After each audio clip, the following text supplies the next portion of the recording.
audio rolling. And here we go.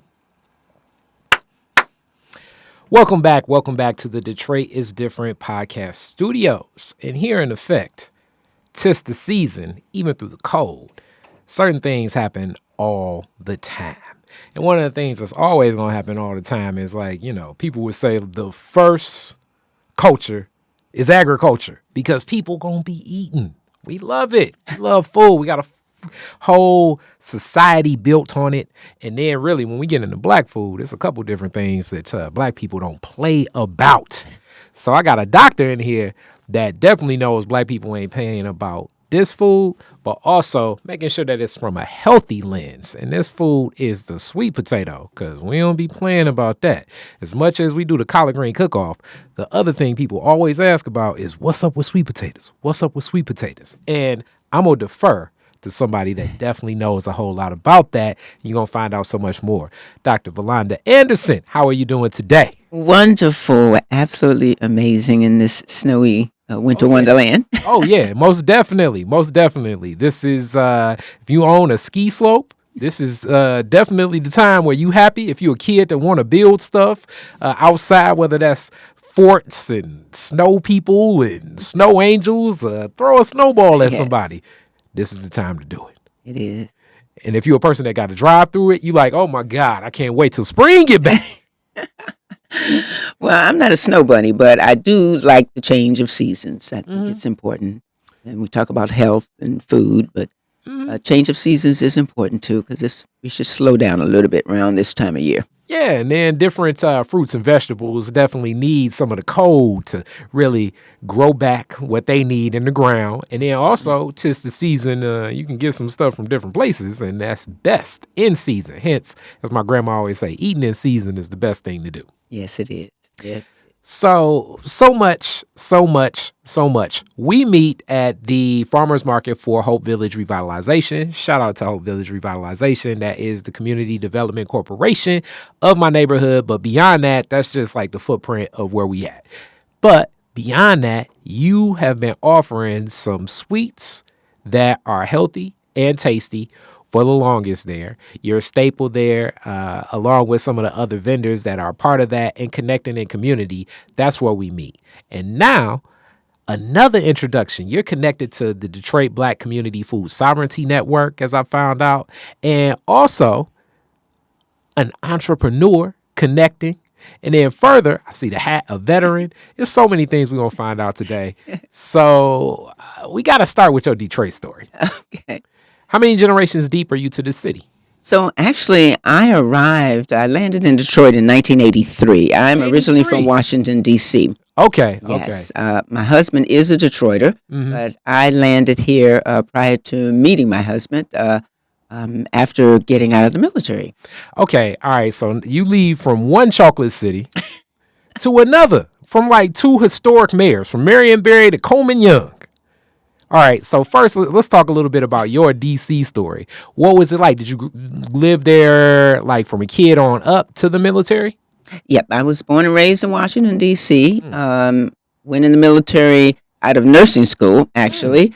I visioned that I wanted to be, you say, what are you going to do when you grow up? Yeah. Well, I thought I was going to model and be a nurse. Those are two things I thought I was going to do. Got you. But God has plans for us, right? And it turned out I realized that I was like way too emotional to be a pediatric nurse, right, in a public hospital. So I took the offer to go in the military to figure out what I wanted to do and do a little traveling. That's how I got into the military.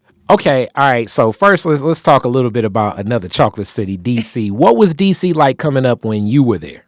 So the thing always comes to mind when you say Washington, D.C. is the federal government. And so generations of my family have been employed with the federal government, one aspect or another. My mother was with the Department of Health and Human Services, and she was a community person around issues that were important to people of color. So great city, but mostly, if you live there, you're going to do business with the federal government. You're going to work for the federal government. There's some aspect of your life will be impacted, or a lot of your life is impacted around the federal government, whether you're an employee or an entrepreneur. Okay. All right. And connecting in that flavor, in that same arc of the federal government, military. How did you choose a branch? What made you say, all right, I'll go on and take a crack at this? So this was like April. I was supposed to graduate from nursing school in June, but again, I realized I was way too emotional and I wasn't sure. I didn't want to do any other nursing. But I knew that if I took the exam is the same, but they score different categories differently depending on what branch you want to be in. I took the test for the Air Force because I knew if I scored to get and pass the Air Force, I could go in any branch of the service. So I did. And they wanted to talk to me about waiting 2 months, graduating from nursing school, and coming in as an officer. And I was already made up my mind, like, no, I'm not going to do nursing. Don't want to do that. Went to the Navy. He wanted to have the same conversation. I said, okay, I'm going into this Army recruiter and tell him what I want. So I told him, I was like, look, I don't want to go in nursing. I don't want to be an officer. I just need to go and have an experience and figure out what else I want to do with my life or how best I can, use my gifts. What do you got? Okay, so traveling with the military. Where did you travel to? Where did you end up landing? What was that journey?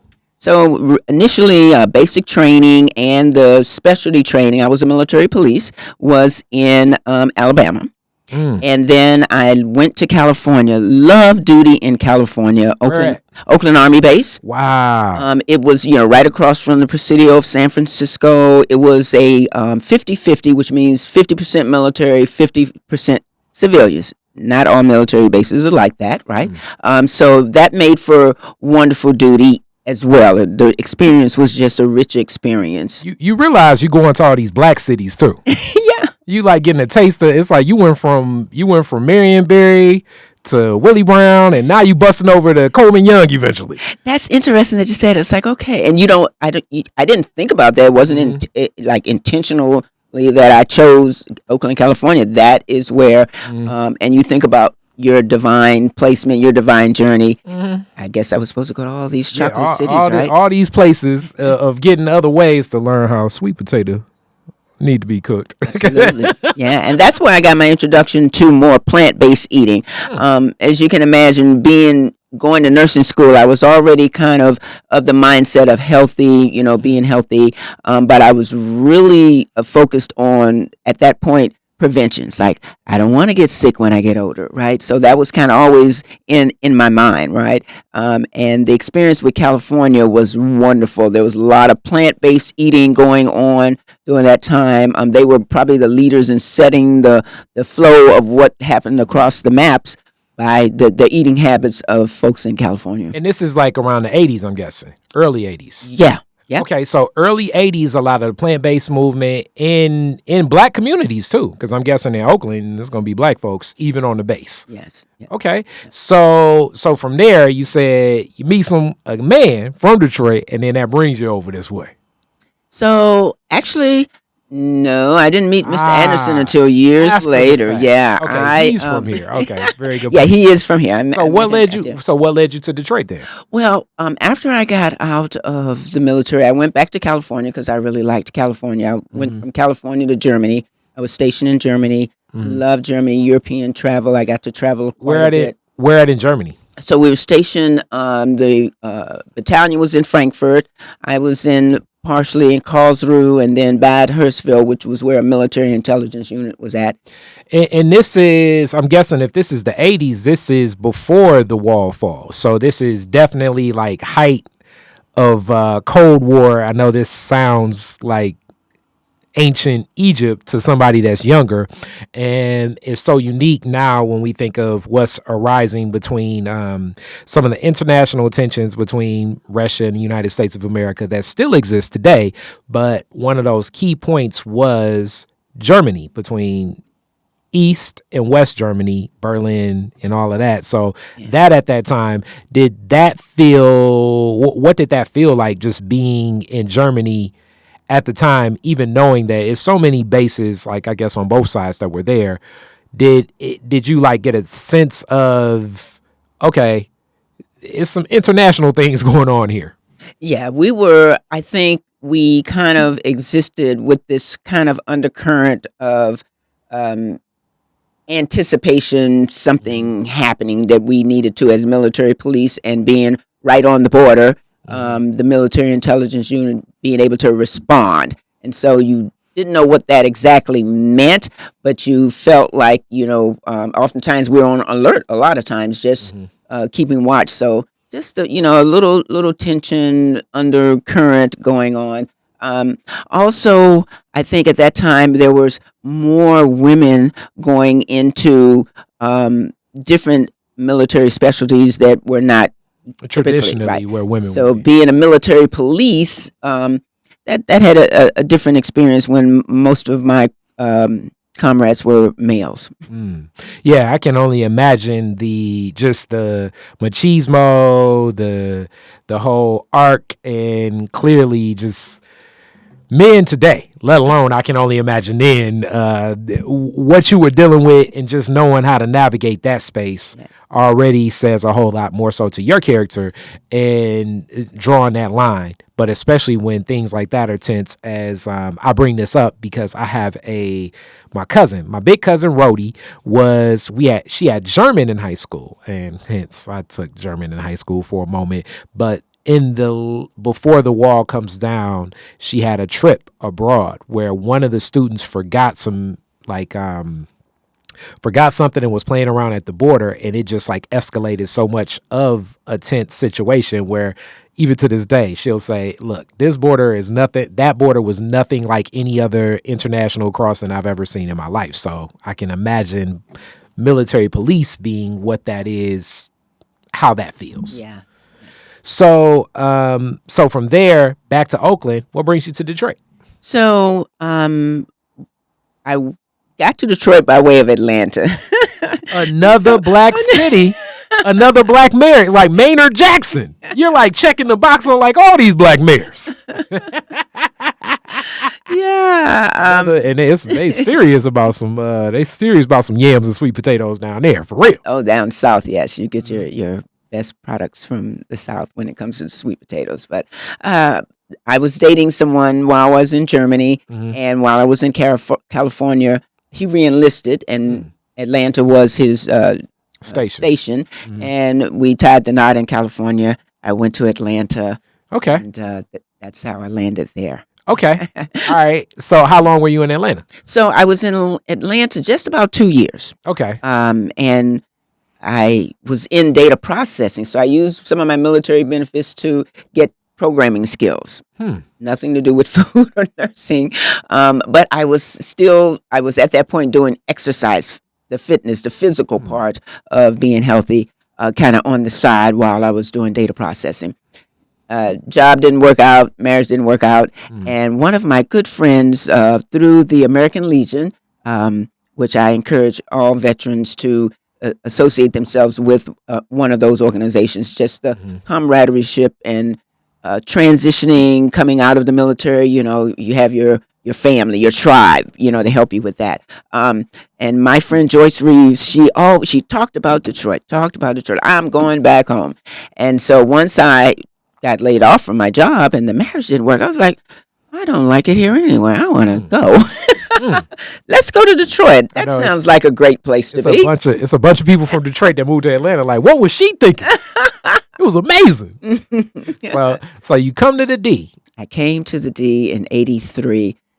Snow up the boot, and so that was an experience because having been away from Washington D.C. for a while. Yeah, you were in Oakland. No snow. You was in Atlanta. No snow. And then you come to Detroit, and it's like, oh man, no. What is my friend thinking? She's crazy. Yes. But it was wonderful. The transition was wonderful. I was in a position where I could calmly kind of come into the space and take my time, wait till the weather break, to start exploring and getting myself locked down in the city. It was really good and great having someone that is very familiar with the city, as opposed to what a lot of military people experience when you go to a new location. You got to find a whole new circle of people. So it was wonderful having my friend Joyce. She's kind of like a big sister help navigate those waters. Okay, so this is, like I say, you're bouncing around in a time where it's like all this. You're seeing these chocolate cities.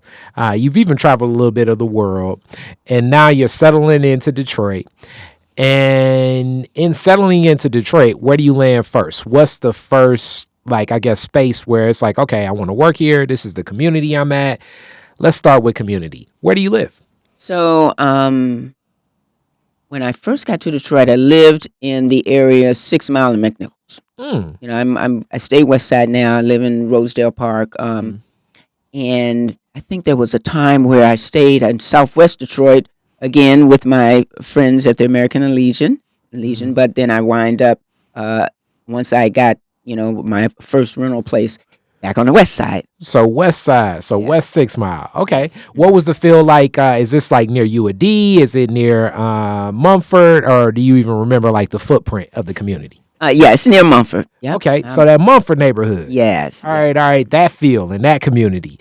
What do you remember standing out? Because now you've traveled the world even about the Detroit community, as I always love to see the lens of the city from someone someplace else, as so many of the people here are people that have been here for forever, The thing that I remember most, because as I said, I met my friend Joyce. She was hostess at the American Legion. So she was a person that was really a personality person. She has a lot of social friends, and so there was a space right down the street. It was at, I can't remember. It was on West McNichols, but it was a social spot where folks that are our age could go and just socialize and dance, because I love dancing. Dancing is so therapeutic. And so I remember being able just to stroll. We'd just stroll down there, and I would be able to have a dance and just make contact, meet individuals. What I learned very quickly, lots of entrepreneurial energy. I picked that up like right away in the city, the individuals that kind of hung out in that space. Okay, all right. And dancing, what type of dancing? Ballroom dancing, line dancing. Okay. Yeah. So either way, it's like Yes. we can hustle, we can ballroom. Yes. Either way, we go into it in a different field. Like in Chicago, they doing stepping, but Right. here, it's a little bit of that here. But all right, so just that feel and the entrepreneurial spirit and Black business is stepping out into your mind around that time too. Yes. Okay, so at that time is so unique. Like all of these things kind of add to where you're at in business now. Yes. Was it in your mind that like, okay, I'm thinking about owning a business? It was. As a matter of fact, my very first entrepreneurial experience was Thompson Information Systems and Solutions. My last name at that time was Thompson. And I wanted to utilize my data processing skills. Okay. And so that was a business that helped to automate people's mailings. I learned very quickly, because that was not a business that I wanted to do. But I got my feet wet, around entrepreneurship and the things that you need to do when you're opening a business, what you need to think about, how you want the business to look. Have you thought about where you want to be in 5 years? Those kind of things that, right off, you don't really think about. You're like, I'm going in business. This is a skill that people need, and people did need it. But it's very, very time consuming, very tedious. And I realized that I loved cooking and exercising more than I loved doing programming. So let's I'm gonna put a pin in that, do the classic. Like people be like, Gar, you talk more during the interviews, but I like to contextualize stuff. So I know this as my dad, Greg Frazier CPA, shout out, and my mom, rest in peace, Jan Frazier, were around this time in the 80s, they were leading and help in leadership of Black Data Processing Association, which was an organization that grew and had many members. But I know everybody's looking like, what is data processing? Okay, surprisingly, before like almost like the equivalent of the world's greatest computer in the 1960s was in a device like this, you needed to process data, meaning that a lot of the data processing, a lot of like the fields of like how organizationals, and as you say, like charting would go, it's hard to think back at a time like this, but things move to the convenience that they are now.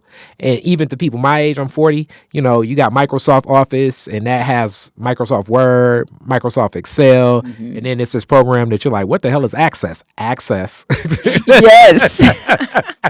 It's about databasing. So it's keeping data in different ways. It's how you categorize it. It's how you can call upon it. And people that are in the SQL servers, like my father, can like track this data, use that data, pull on that data and manipulate it in different ways. Hence where you could do mass mailings, which was very prominent. Even to this day, I think it's just different now. Yes. But definitely back then, because many people, a lot of ways to advertise was through mailing. And just data processing was a big business because a lot of organizations needed to process it, even for like around times like this, tax season, 1099s, W-2s going out. People would be like, oh man, we got to get this stuff out on time because people want to file their taxes on time. Right. So you would be reaching out to Thompson Data Processing at the time absolutely. to get that knocked out. I just want to contextualize that so people kind of know what that is. Yes. Yes. Mm-hmm. Okay. So from there you learn, okay, I'm liking lunchtime and exercise more than I'm liking this whole thing. Yes. So how does that shift to like, okay, but I like the entrepreneurship, because entrepreneurship, no matter what you're doing, has a couple through lines that takes a little bit of, as my granddad and dad always say, it takes a little bit of crazy. It takes a little bit of crazy to be in this space, because you're waking up every day with a fresh start, which is wonderful. But that's also the risk of nothing may not come through the door. All right. So figuring out the determining factor, you can read all the books, you can go through all the classes, you can check every box, and it still may not be signature for you. Even if you have a twin across town the same way, doing the exact same thing, it will work for them differently than it works for you. Absolutely. And at the end of the day, business is about relationships and how people see you in these relationships. And you gotta sell, because that's really, I think, the number one thing that a lot of people don't like doing. And it's tough, because to sell, that basically means you have to get used to getting rejected. Absolutely. Yes, I raised my hand. And even still now, that is a growing space for me. I'm constantly. But I did not realize that at that level then. Mm-hmm. Okay, sales and relationships. Mm-hmm. I've come to learn how critical. There's power in partnerships. Period. Mm-hmm. And I think that maybe the pandemic may have raised people's awareness a little bit more about that, return them to what we used to do long time ago. Yeah. Anyway, in terms of how we did business, and you think about the Black Wall Streets and all of that. Mm-hmm. Power in partnerships, so relationships, but it doesn't happen overnight. You can't meet somebody and say, "Oh, okay." No, that is the key, and I've uplifted this before. I think the Shalise Daniels interview was the last time I introduced this, and it used to drive me crazy when my dad and granddad would say, yeah, sometimes you'll meet a person this year, but you may not close a deal with them for 10.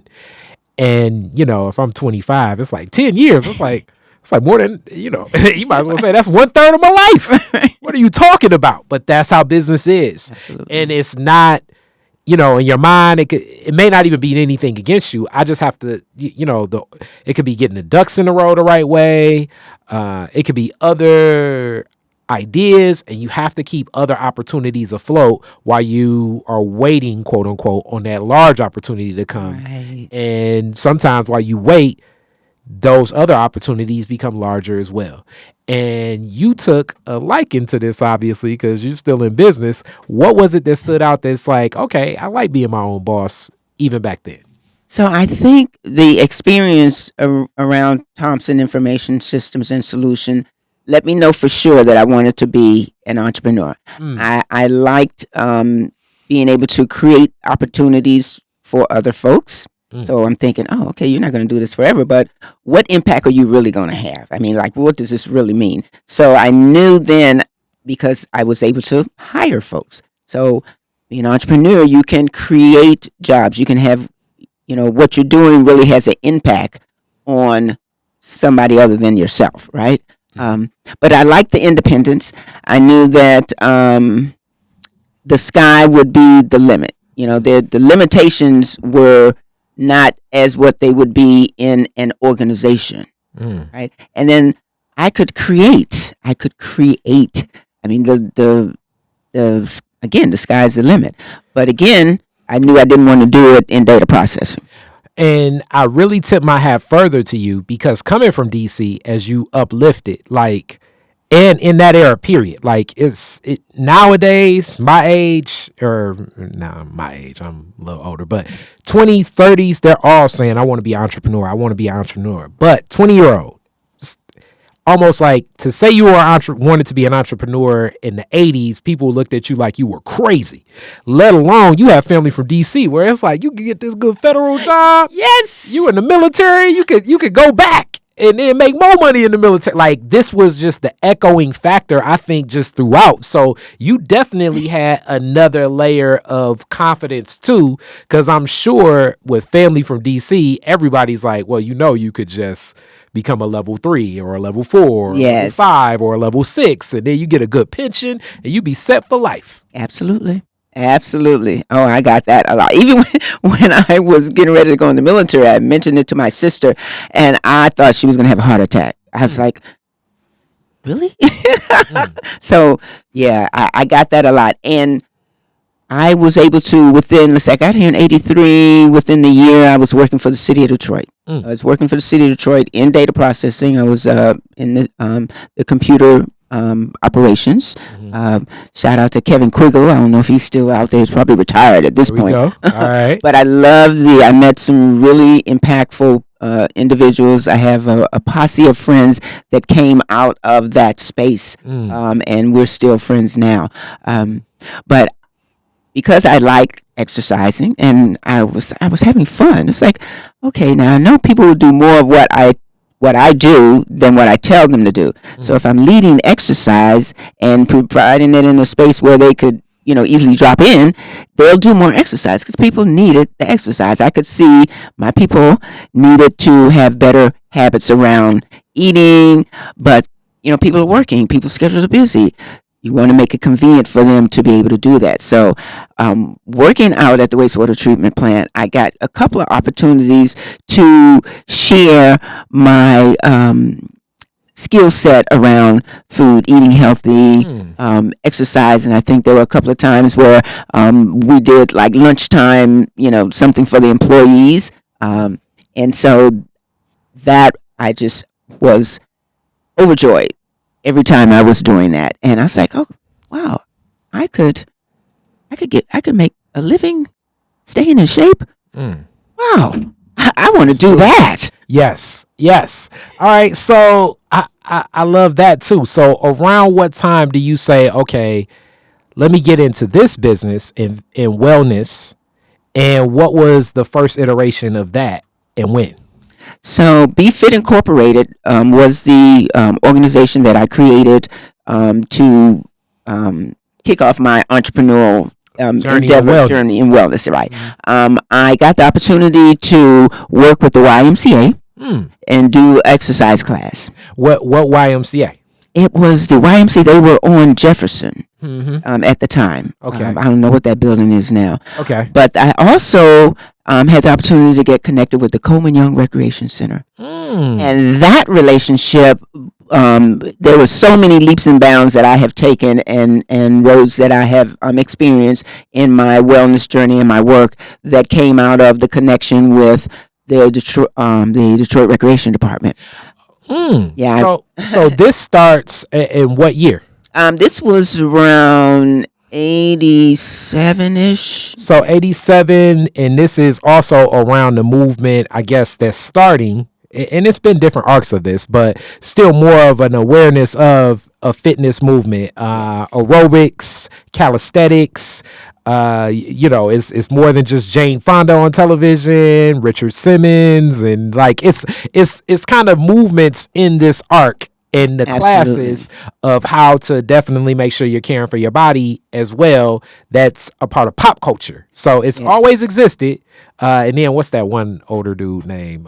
Jack LaLanne. That's Jack what- LaLanne. Oh, yes. So yes. like the concepts in pop culture, because I do follow pop culture more so as it sets trends in society itself. And also shout out Dr. Jesse Brown, the Dick Gregory, as they say. Yes, yes. And a lot of this, I think, as many people I talk to in the wellness, it's about losing weight at first, but then it becomes a lifestyle shift. Absolutely. And corporate wellness was growing. So a lot of corporations were setting their intention and being intentional about offering worksite wellness programs, which included exercise classes. So to further help me take the leap, take the leap, which I did in '95. I came out of corporate space. At that time, I had left the city of Detroit and went to work for Ford Motor Credit. And while I was there, I got my master's from Walsh College in small business. And that was wonderful as well, in terms of helping me get out of my own head about what does be an entrepreneur mean, so I learned a lot of the administrative nuts and bolts and things like that. But Blue Cross Blue Shield was my largest corporate account, and that was wonderful because we had several locations. Again, I was able to hire instructors. So no matter what business I've had, it's always been our intention to create jobs. Okay, and let me say this too. I'm a Walsh grad as well. I'm a Walsh grad. My dad went to Walsh too. Walsh is so people get the concept of what Walsh is. Walsh is a school where many people that go to the school are completely already in the workforce. Really, a lot of managers. So a lot of people that are becoming CPAs or people looking for MBAs are at Walsh, and you're working right alongside a lot of management people when you're a student. And then almost, I would say 80% of the people that are teaching the class are people that are in these same fields too. Yes. The other advantage for me, at least with Walsh, is it's such a conservative based institution. I know they don't necessarily push this in their marketing, but to understand the science of the transactional nature of so much of business, I believe I've found it as such a competitive advantage to have professors that I know would not be approving me for any type of loan, but just to get the science of how they think through things and those determinant factors, those determinant points. And me, I talk so much, I was challenging them on everything. You know what I'm saying? So it's not a space where I can challenge a vice president of a bank with 15 locations about how, enslavement set up the premise for the American dollar to exist, other than Walsh College, for me at least. And we have to really navigate and go through that science together. So, Walsh was one of those spaces that definitely have added to my thought process in many things. Yeah. So for you end up with a big account, Blue Cross Blue Shield, multiple locations. Let's go through the arc in that business journey of even how you close a deal like that, how you prepare. And I'm guessing Walsh helps with a lot of that stuff too. And we're talking taking that leap in the 90s. It's not as many readily available tools online. It's no chat GPT. Right. It's no templates of a PowerPoint that you can go and slide. This is stuff that you really have to craft and develop your portfolio and come up with a package to sell. How do you go about closing that deal? So again, highlighting the importance of relationships. So when I engaged with the Coleman Young Recreation Center, that was through a relationship that I knew or had with the one of the tennis instructors. I had did some exercise classes for his class, the conditioning exercises. We partnered in a program that he was doing with tennis, him and his twin brother. And so when a spot became available there to do an exercise class, somebody was moving on, I got that opportunity through him. Yeah. And I then through the building up of my clientele, because I had fun classes, people were coming to the classes, but individuals from areas around from the Blue Cross. There were several people that worked at Blue Cross that lived in that immediate area, and they would come there on their way home from work. Because Blue Cross's headquarters is so close at the time, being like almost right across 75. Yes. Let me get my little exercise in. I can drive down the street, and I like these fun, engaging classes. Yes. Led by you. Yes. So what were you adding to your classes to, here's another business concept, differentiate? Yes. And make them so engaging and so much fun for the people. Because also, if you feel like you're having fun, you don't feel like you're working. And I think it's two arcs. You have a military background too. So some people look at it like working out should be like military. It should be hard and you shouldn't enjoy it. And some people look at it like this is going to be something I enjoy. How did you add this engaging, interactive, fun dynamic to your classes? So I think being able to teach to multiple levels, right? And the music. So, we get back to music. Music is, a language that everybody responds to, right? So the music is upbeat. The mixture of the class is a blend of both working their heart out, sweating, but also the muscle work.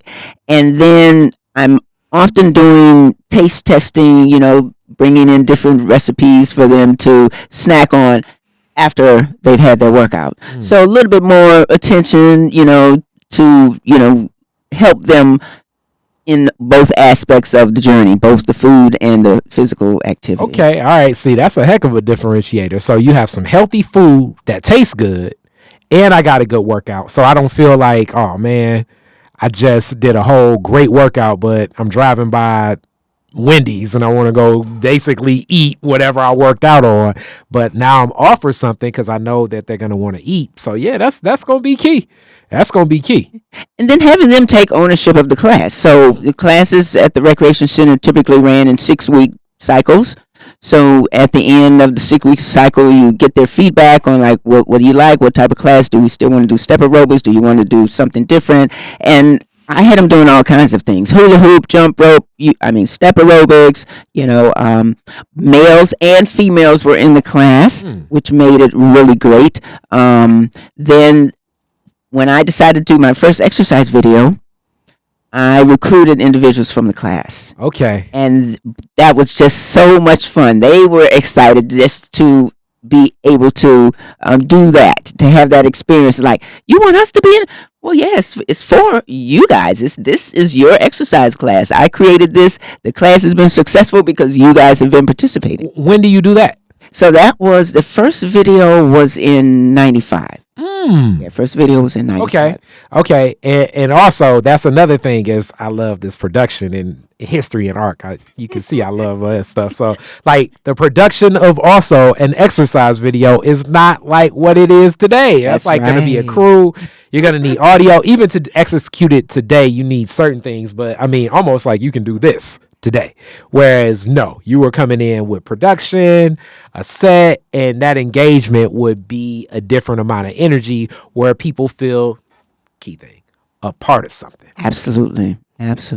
So from that, a part of something, that leads to a big contract to be further a part of something. Yes. So going in with Blue Cross, even for a deal like that, I can only imagine the thought process, where your mind is, putting that deck together. What was your thought process just to deliver something like that to be ready?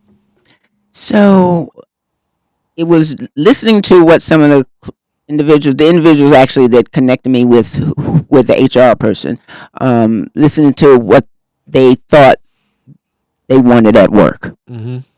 And once I had that, I was like, okay, what can you actually offer? You don't want to offer more than you can actually do.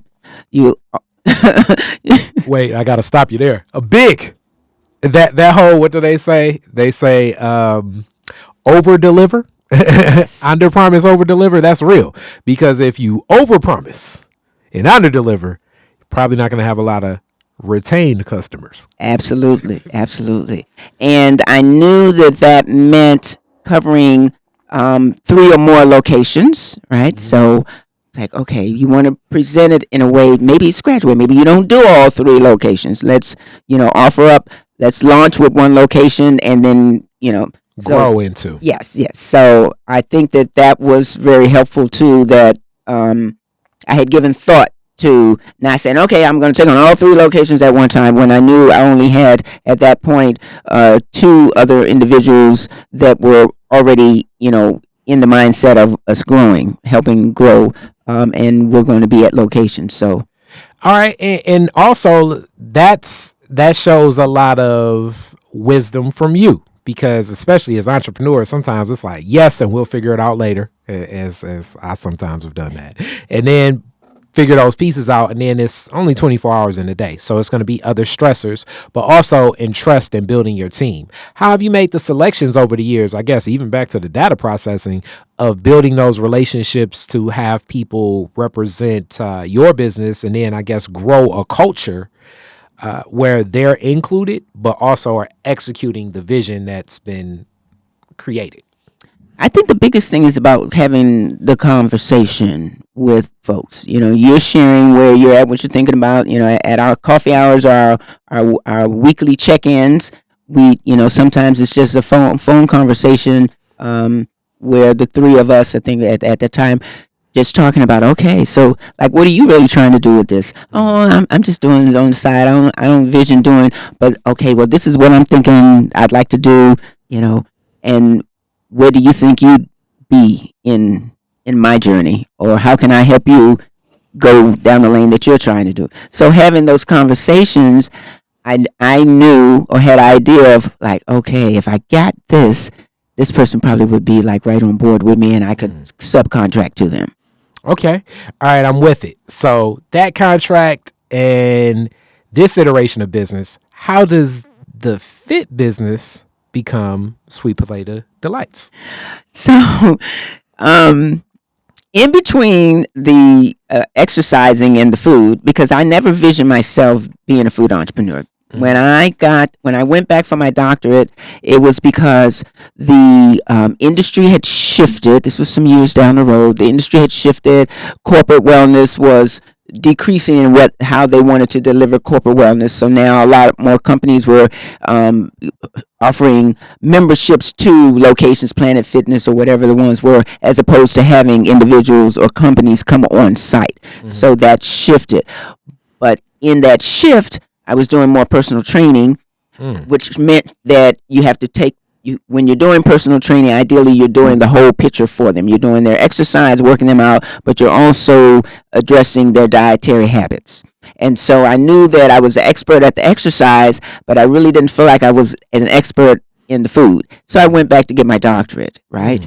And out of that process, you just said that just flippantly, like, okay, you know what I'm saying? I'm just checking this box. Getting a doctorate is a task, and I have to tip my hat to you, Dr. Anderson, because that task stops a lot of people in their feet. Just really, I mean, sometimes the school itself. I mean, you can me. First grade, I don't want to go. You know what I'm saying? So let alone, like to move to that maturation of seeing this and seeing the advantage of it too, because that's the other part of it. It's not holding station in school. It's going with something in mind where you see it functionally impacting what you're doing. Yes. So my vision was that I would become a cookbook writer and a professor. That's what I wanted to do with this doctorate, and be able to really serve my personal training clients when it comes around to food. Because people are individuals, folks got different things going on, and you want to be able to guide them and empower them to make the changes that, here at 35, this is what this is going to look like at 65. But it is cumulative. Health is cumulative. So whatever you're doing now, the experiences that you're going to have 20 years from now is a part of that. So, but the body is really amazing. So you get to make corrections if you got it wrong. So I wrote my first cookbook out of that, right? I did some of my work at U of M, a lot of scientific work. Shout out to Henry Ford Health System for facilitating that, like the biostatistic work and overseeing the work of the engagement with community folks. What was your dissertation on? So it had to do with, it was about increasing fiber in the diet through potatoes. Because, we have a love affair with potatoes, right? Everybody loves French fries. And fiber at that time, right at the beginning of 2000, 2001, 1999, fiber was really in the media. And, we're guided, human beings are guided by the media, right? Pop culture. Yes. Back to pop culture. So, people trying to put in fiber, not doing the right thing, not understanding, about the water relationship and the fiber and good sources, one thing and another. So I said, okay, we got a love affair with potatoes. If I can teach people how to do the potato a lot better, they can get their fiber in and not whack their body, right? So as my study group came together, I had a lot of diabetics come together to be participants in the study part of the research. Well, we don't want diabetics eating white potatoes, or not a whole lot of white potatoes. Yeah. So the committee, Human Rights Oversight Committee, says, okay, well, if you want potatoes to be the fiber source, then you got to figure out a better potato. Can't use a white potato. Now, of course, they already knew the answer. My job was to find out the answer, and that led me to the sweet potato. Wow. Sweet potato is a amazing superfood. The Diabetic Association was happy that I chose that because it is a blood sugar stabilizer. So I've learned, and at that time, I think you may have been able to find some sweet potato fries somewhere, a few places. Not now, not like today. Nothing like today, right? But so, yes, you can improve people's dietary habits by teaching them how to do the sweet potato better. But I've learned that there's so many more benefits. So fast forward to how this become food entrepreneurship. When I would do book signings, I would sample one of the recipes in the book. Now, mind you, my brain is like, I'm going to be a professor, I'm going to do coaching, and I'm going to write cookbooks. Right? I'm not cooking for the masses. I'm teaching the masses how to cook. Right? Okay.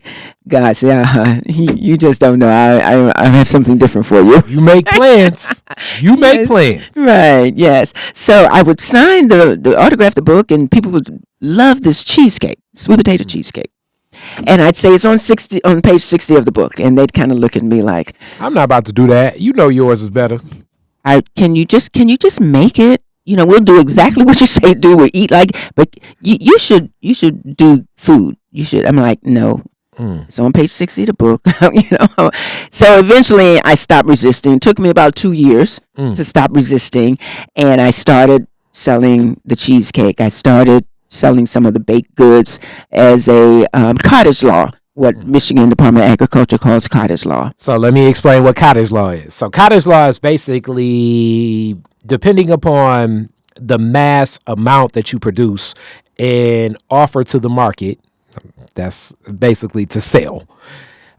Especially if it's food, there are different rules and regulations about the way you source, the way you label, and what kitchen you use. This is very key for a lot of our food entrepreneurs and food vendors, because if you don't have these things right, not only could you get shut down, you could get shut down. It could become acts where you won't be able to conduct your business moving forward, period. Now, cottage law moves forward past some of this because the thought process is like, okay, this is kind of grandfathered in of like, okay, at one point in time, people were doing what they needed to do. It was a kitchen, hence out in the cottage, where you could come in, get a bowl of soup, and then it could make sense. And people that buy that know what's going on. They know the person selling the soup, and it's cool. So cottage law is a great, introductory space for a food entrepreneur. It's not definitely where I think you could stay and more than likely sustain a livelihood based on whatever your quality of life is. With that being said, it's a good place to start. Absolutely. Yes, there are sales revenues restrictions with that as well, and then certain items you can't manufacture as a cottage law. But quickly, the response became such that it's like, okay, if we're going to do some of these other things, the outside of the baked goods, and as revenues started to grow, it's like, okay, well, maybe this is my assignment. Maybe this is how I need to teach people about eating healthy is providing the opportunities. And then we know there's, the whole thing around what used to be called food deserts and places to actually buy healthy food.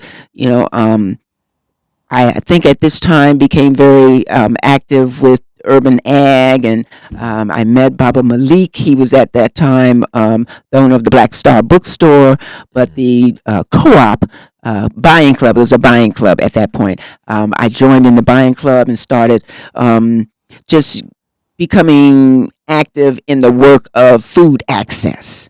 And so that, in my mind of thinking this entrepreneurial thing, I kept getting, put in spaces where, oh yeah, this is how you do this. This is the way you're going to teach people and help empower people, because they need to have access to it, to the good food, as well, if they're going to choose it and not make it themselves. So wow, so it's so unique. Your journey here is still kind of grounded in the root of like, okay, all around wellness. So during this time in making that transition, where did you find that passion? And oftentimes that's how it lands on many entrepreneurs. It's like the demand, another idea in business, keeps coming to you.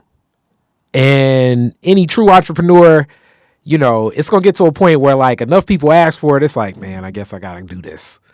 But then it shifts into like really being the baby and the business.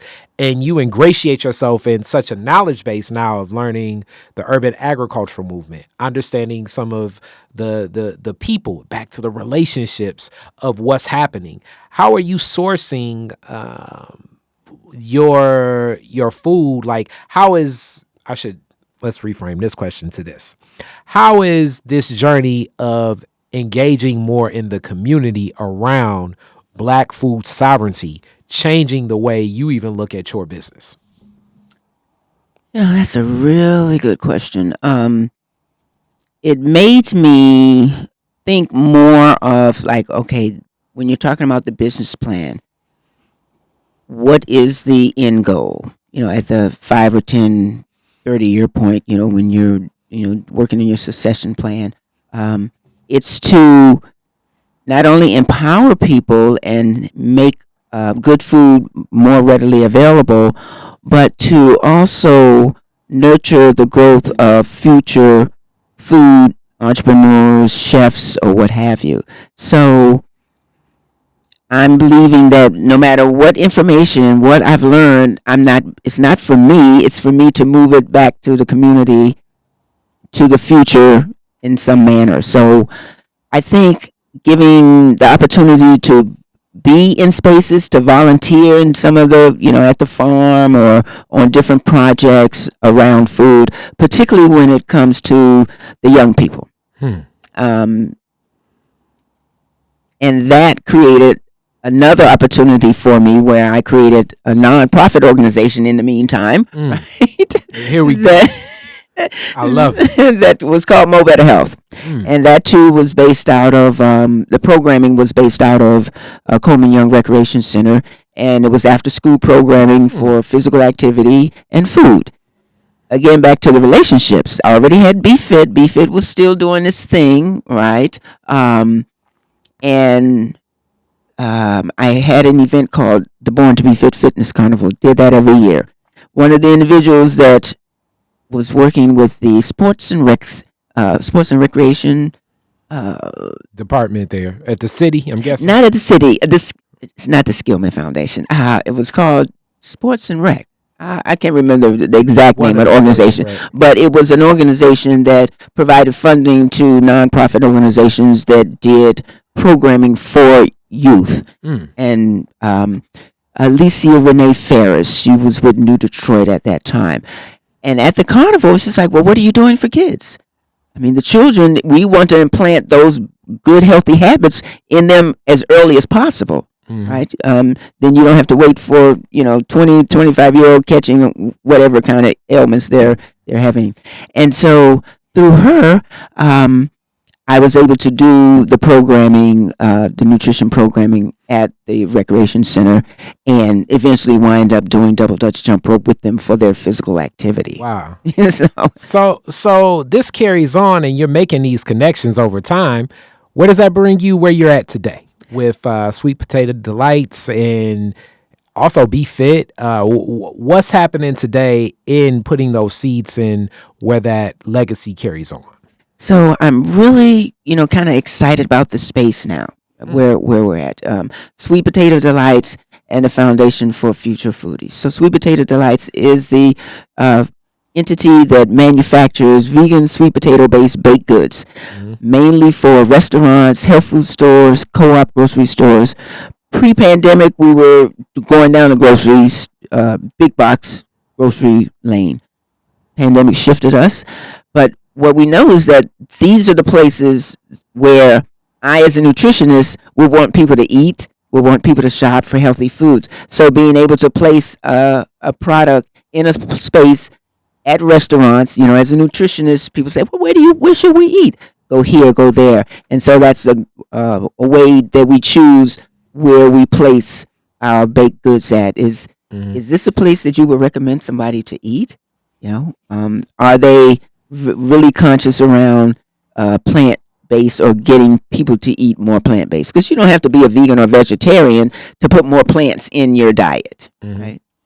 So it's unique you uplift that and also make that connection, because other iterations moving concurrent in this. There are multiple cultures, as so many people, me and my lady always talking, about the relationship between business and this business of food. Shout out to Chef E. I know she's always I'm trying to move away from Chef, but Chef E.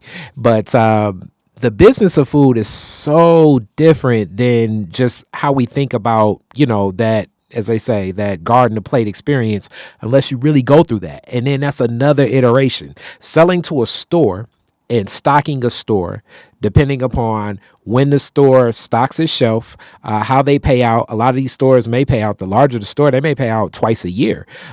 And that means that you have to produce and put your product on the shelf, and you have to have the right fulfillment and still follow through, versus a smaller store. But then when we get into a restaurant, that's a whole different arc of where to deliver and how to connect food. Some of this I kind of know because in my truck driving journey, I drove for Dairy Fresh Foods. So I saw some of the grocery stores, and we would deliver, especially I think it's not a restaurant in Mexican town. I have not been in the back with a two-wheeler trying to carry in bunch of beans and cheeses and all types of stuff. But it's a whole different arc just from the bill of lading, and being a small business meaning that earn less than $5 million a year.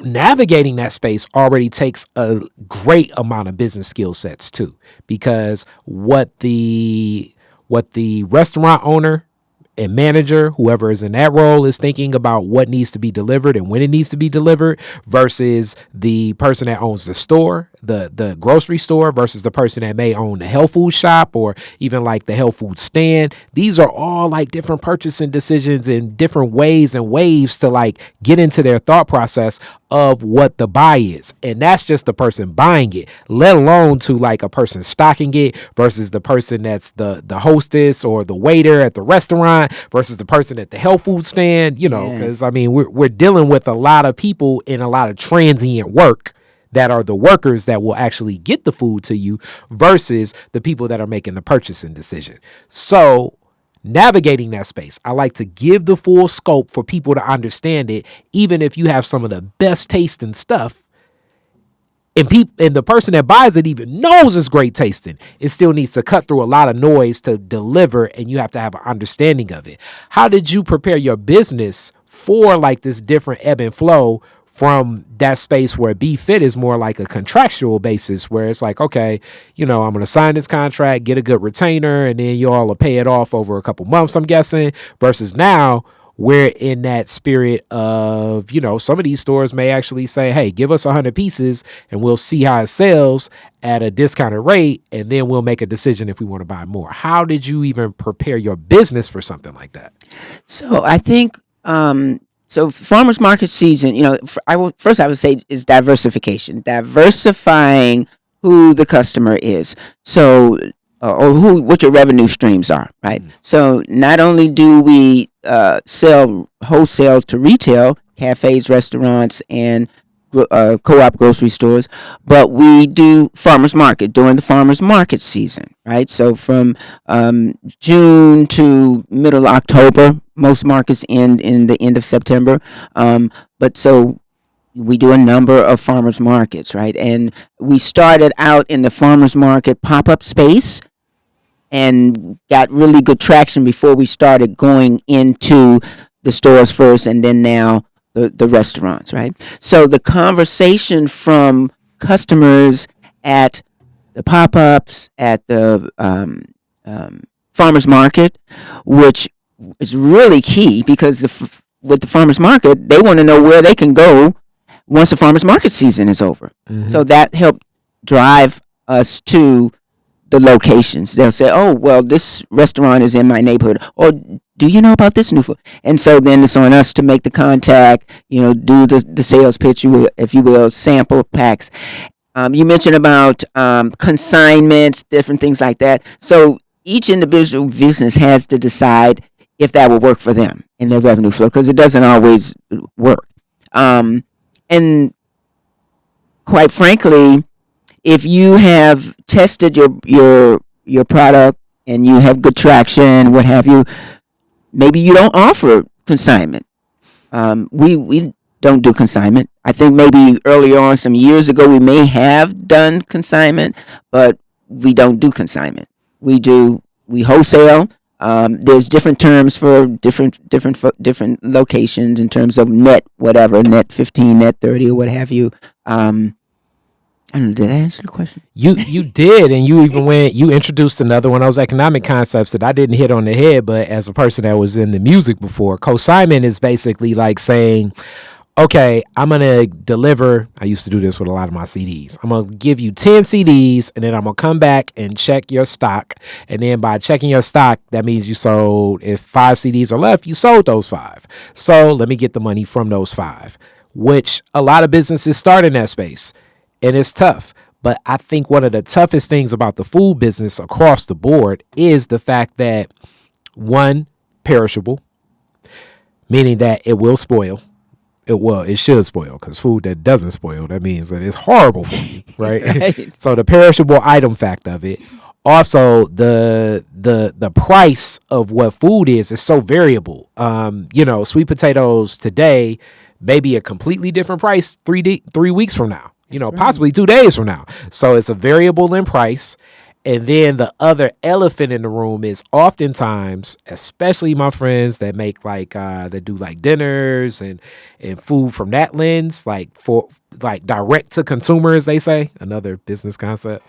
They're looking at pricing their item from the lens of what they would buy their item for. So they're looking at the rest of the market. They're looking at, let's just say, a chicken sandwich. They're like, well, most chicken sandwiches cost about $5, so I need to make a $5 chicken sandwich. Not thinking about how much they're paying for their bread, how much they're paying for their lettuce, how much they're paying for their tomatoes, how much they're paying for their chicken, how much they're paying for anything. So it makes food such a tough business because the margins, another economic concept, is how much of a profit margin you can make on the sale of an item, meaning that you technically want to make, this is really my wash business hat coming on real tough, but the profit margin off the item itself, you really want to at minimum make about 2/3 of a profit margin because of all the other costs and expenses of labor.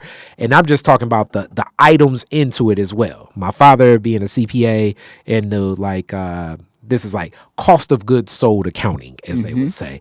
And it's very tough for many restaurants to even know, or people in the food business to even know how much, okay, if I make a pie, like sweet potato pie, How much money do I make if I sell it for $25 versus if I sell it for $30? They're usually setting their price based on what they think the customer will pay, which isn't stupid, but it doesn't necessarily lead to sometimes business sustainability because you don't even know how much your products are costing you. And that is something that you want to do. It takes time, but if you get your spreadsheet, your Excel sheet, your software, whatever you're using, set up. Data processing. Put all the things that you use, your ingredients, your price in there, and then you'll be able to go back and I'll say this: the MSU, Michigan State University Product Center, is amazing for support around that. There's probably local business groups that you can find that will help create a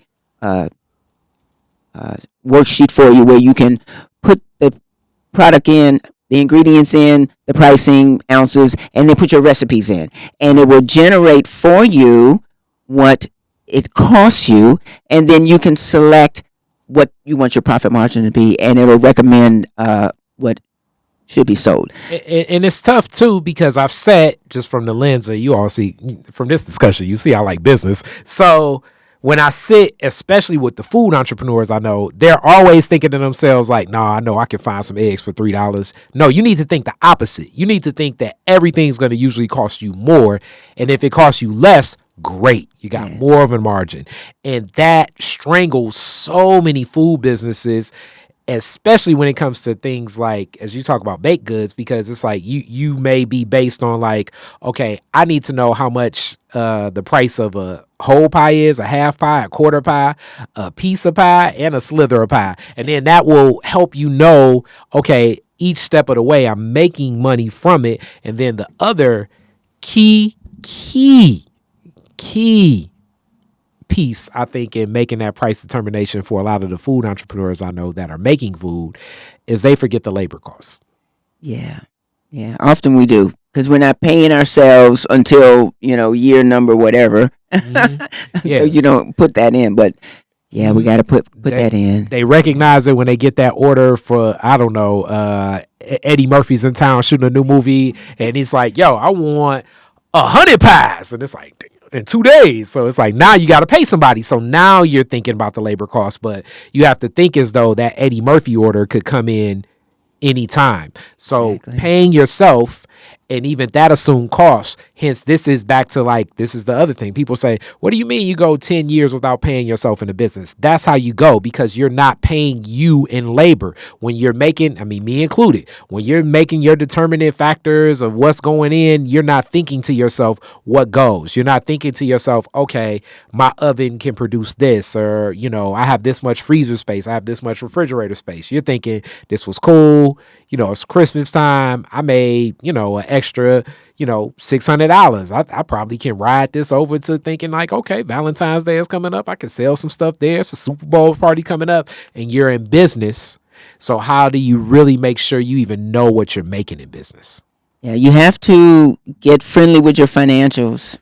And I recently participated in the Goldman Sachs Black in Business cohort, which was absolutely amazing. But what it helped all of us do in the room is get more comfortable with having a date with your financials, regularly, once a week is really good. And it doesn't have to take a long time. It's not like you're sitting down with a consult with your accountant, whatever, but you want to be able to look at your, your standard financial reports to see where you're spending the most money at, like what went up over, so that you can continuously improve on your process and see what you're being impacted by, particularly when you talk about the ingredients, prices. Sweet potatoes is one that, man, of the last year, the up and down of the prices has been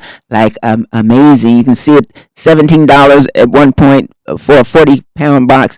Next time you go, it's like $20-something. It's like, wow, where did this increase come from? Yeah. But those are the things that you want to make sure that you're staying up on and looking at the financials, making the adjustment on that worksheet that I talked about, plug it in. You're not going to be able to do it every single week, no, because we don't have that time. But it should be regular, and regular might be once a quarter or once a month. But Yes. yeah, you got to set a date and start doing that. And knowing that is that science where it's even more comfortable. And I press upon this for, as you say, teaching the next person, but especially for you, as a lot of your business is providing opportunities for others. And it's very hard to provide an opportunity for somebody else when you don't even really know what you're making. That really becomes dangerous. Yes. Because there's so many businesses, as we know, especially restaurants, before Walsh, I was at Henry Ford Community College, and even in my intro to business course, 35 people of the 35, 25 wanted to thought I'm gonna be a millionaire and get a bar and restaurant. And so many bars and restaurants open and they close under this same arc. And very well intentioned, very cool ideas, but the thought process is they're not even knowing really what is made and what's coming in, and everything like sales tax can become so daunting. Let alone those relationships with, back to like, it's going to be some vendors where I got that Dr. Anderson pie. It's like, I'm trying to negotiate that consignment. It's like, no bet. So now I need that pie money to come in too, to come to make this money. But I also need staff. So as you bring on more people, just even me included, that there are insecurities about, will I be able to sustain, and what will be sustainable for this opportunity to continue to exist? Do I got what's in the door? Hence, knowing those margins is so vital. Yes. So with that being said, we talk so much business stuff. I know a person's like, but I want y'all to know that. And thank you so much for that opportunity. Absolutely. Let's talk a little bit about, as we close, what are some of the favorites from the people, and what are your favorites that you make? Wow, I don't know if I have a favorite. I think it's the cookies now. There we go. It's the cookies. Yes, it's the cookies. Everybody loves a good cookie. Included. And because the cookie is what we're using to really expand our community impact. We do once a year, the month of December, up through Kwanzaa. There we go. We do cookie drop. Okay. And I want to thank the North Rosedale Community Civic Center, because at one point the manager of that kitchen there received a community grant, and she asked all the makers, she pulled the makers into this grant so that we would choose a product, and we would deliver it to St. Christine's food pantry for each week. This was like 4 years ago. Now we do it as an organization every year. This was our fifth year doing it. It just passed. But the cookie drop is an opportunity for us to support nonprofit organizations that are either working with youth, working with veterans, or working with seniors. So we drop cookies to nonprofit organizations every week, starting the first week of December up through Kwanzaa. We celebrated Kwanzaa with the Hood Research. They've been on our list for a couple of years now. And it's a way for us to thank the individuals that are actually managing and bringing the work forward and volunteering, working with volunteers to serve the community in different capacities. The cookies, our cookie box. I'm going to show you our cookie box. Can you see our cookie box? There we go. Okay. There we go. It has 3 cookies in it. Oatmeal chocolate chip, your favorite? Yes, I got some. I got some here that they will be definitely dessert this evening. They'll be dessert. I got a shirt, and look, packaging. Packaging is key with products, because we eat with our eyes. We do. We absolutely do. And then there's a lemon cookie, and then a trail mix cookie, and it's just like that, good brain food. So I'm able to put each of those in the cookie box.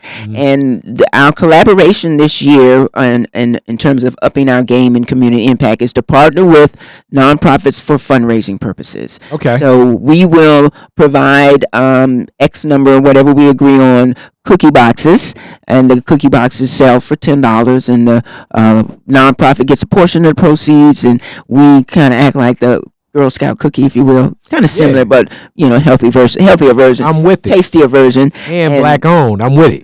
I'm with it. And also, y'all know y'all was selling candy at your job. Well, the kid would come with the candy thing and the cakes and stuff. Yes. It's black owned operation. Yes. It's healthy for you. It tastes good. I like the concept. Yes. I like that and the cheesecake, I think. The cheesecake is like our absolute number one seller of all the wholesale accounts we have. Every last one of them except for one carries the cheesecake. That says a lot. Especially that was what brought you into business. It was like, I mean, look, the recipe is good. Where do I get another cake? It brought you into business in the first place. Absolutely. Yes. So ain't that something? Ain't that something? So I definitely see so much more happening as this discussion started. It'll be some more marketing as we're going to talk, and you definitely got more of my business mind today as I'm excited about this, and we're going to see more of this. So with that, I got to ask some classic questions as we get to a close. But before we go there, if they want to buy, and I know you're in many places, what if they want direct? What do you want to uplift? How do they connect? Okay, so you can always go directly to the website, sweetpotatodelights.com. Mm-hmm. Detroit People's Food Co-op has several items. They have the bundt cake. They have the cookies, the oatmeal chocolate chip cookies. They don't have the cookie box, but they have oatmeal chocolate chip cookies and the cheesecake. And you might even find the 3-bean sweet potato chili. So various locations, Detroit People's Food Co-op, the Kitchen by Q, Trap Vegan Restaurant. And these are places that I, as a nutritionist, if I was coaching you, I'd want you to add these restaurants to your list because they have amazing food. Amazing food. The more Herb Marketplace is on West 7 Mile Road. Yeah. Absolutely amazing place. That and along with the Healthwise Enterprise, those and the Water Station. Those are 3 health food stores that are amazing. You can't leave without an education. You go in there seeking whatever the remedy is that is healthy based, herb based, and you're going to leave there with a wonderful education. They're not going to let you go out there without knowing how to use whatever it is that you're buying. But you can also find Sweet Potato Lights at those locations, as well as Cafe Noir. That's our newest cafe. If you want some wonderful, I'm a chai tea lover. They have this amazing chai matcha. Where is that at? Tea. It is on John R. Okay. And it's not too far from the co-op, so you can do your shopping at the co-op and then go and sit and there's even space in there for you to sit if you need your laptop and you have to do some work there. Okay. All right, there we go. I love it. So classic questions. First question. Very first car. Year, make, and model. Year you got it. A Pinto. It was a blue Pinto, I remember. There we go. And it was in the 70s because I left D.C. in 77, so that might have been 76. Okay. All right. Where's the first place you went when you got it? I think I must have went to, it was a health food store on Georgia Avenue.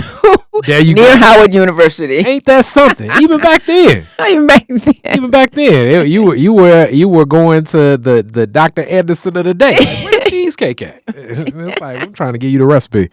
All right, you're the DJ at the end of the fireworks. Woodward and Jefferson. You get to play 2 songs. What songs you playing? Oh my goodness. I've been terrible with the names of music. I know it when I hear it, but I can't think of the names. But it would be something either upbeat. Who's the artist? I'm terrible. Okay, I do love War. Okay. I did love War. Okay, I was fresh. I got something in mind from War, but what will you think if you hum it, I may be able to get it. No, you don't want me to hum. Okay, all right. So I was just hearing about the history of lowriders and how that connects to black culture. Because in '55, War makes that song in '70, and the Miter magazine I think is '69. But either way, lowrider is part of black culture out there in L.A., which I didn't know, and a lot of people don't know because that's like the George Lopez theme song, and people think that War is a group. And no offense to my Chicano brethren. But War, that is a L.A. group, black folks, Lowrider. So we gonna go there. And what else? And then I'm trying to think of the title. It was an Isley Brothers song that I loved when I went in the military, and I cannot think of it right now. Isley But Brothers. it was from the Isley Brothers, I'm sure. Is it like upbeat? It's upbeat, yes. Okay. The Isley Brothers, 70s. We love the Isley Brothers. My dad's from Cincinnati. They from Lincoln Heights, which is like right outside of Cincinnati. It's like the Highland Park of Cincinnati. This is gonna bother me because it's not. I know if it's upbeat, it's definitely probably not Fight the Power, though that was around that time, and they recorded that in Detroit. Now I gotta think. Upbeat Isley Brothers in the 70s. That's Showdown album. That's definitely where they're wearing like the Isley Brother get-ups. Okay. All right. The Showdown album. For my people listening, Jamon Jordan. He knows where I'm coming from. All right, and the last question. I used to say like an alien. For the Detroiters, it's a different question. But from people that come here, move to Detroit, it's always alien comes to Earth, right? And the alien comes up to you and is like, yo, where should I go to get the Detroit experience? Where are you taking them? Belle Isle is the first thing that come to my mind. Belle Isle. That is actually the most response to everything. What you doing with E.T. on Belle Isle? What y'all gonna do? We're going to ride the bike around the Belle Isle. Okay. We're going to sit and watch either the sunrise or the sunset. Okay. Yeah. And depending on what time of year it is, there may be some activities going on near the fountain in the big building. Okay. All right. They're going to be like, oh, look at the alien kicking it. Dr. Anderson, what's going on? So I'm with it. This was fun. Thank you so much. Thank you for having me. All right. Peace. Detroit is Different is where you get information, artistry, history, music, and even comedy. Detroit is Different, a home for the culture of Detroit. Visit online at DetroitisDifferent.com today.